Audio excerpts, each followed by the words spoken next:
Good morning, all. CamelbackTrading.org coming to you this Thursday morning, April 21st. We are looking at Window Trader's market profile, SPY WMN triple Qs. We said yesterday, I was very impressed how the Bulls held their own yesterday, right? Even though they failed when they gapped higher, they stayed in the upper distribution all day yesterday.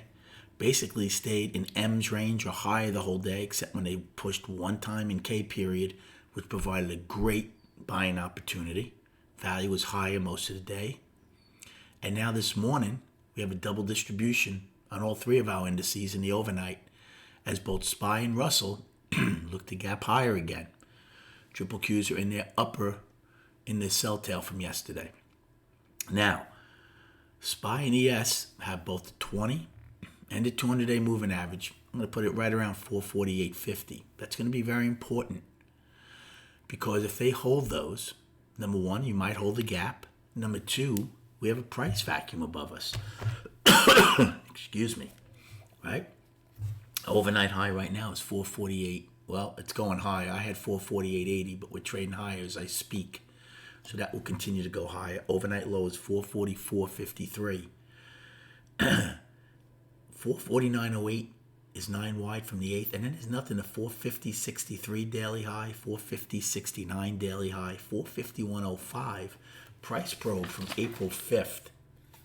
And then sync prints 451.41 to 452.38. That's a pretty big set of single prints. 451.41, 452.38 from April 5th.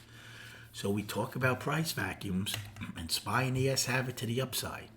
So our line in the sand this morning will be both the 20 and the 200-day moving average. If buyers hold it, we can get more upside. If they don't get acceptance above it, then this gap should fill, and we should go and probably test possibly that wide pocket from yesterday. So your game plan this morning is quite simple. The higher we go, again, I don't want to go with the gap that high, but then if we do open above those two moving averages, if we back down to them, I would take along against them. Any acceptance below those, though, I would be out. On the flip side, by 9:30, if we open, say, below those indices, the 20 and 200, fill the gap and then attempt to get back above them and fail, I'll take a short then against them to come back into yesterday's range. All early plays. Again, I'm keeping this short because my voice is still shot. And then on the chart, we came out of a 6-day balance to the upside. Even though we closed back in, I said I'm calling the daily up. Now the sellers have to prove to me they can stop it. Well, right now they're not. We're looking to gap higher. So clearly, the daily would be up if that's the case. And then we'll have to see by tomorrow if the weekly has an outside week up or not.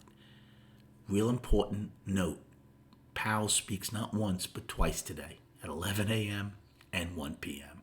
Keep that in mind as you trade. Thanks for the likes and subscribing. Good luck trading, and we'll recap at 4 p.m.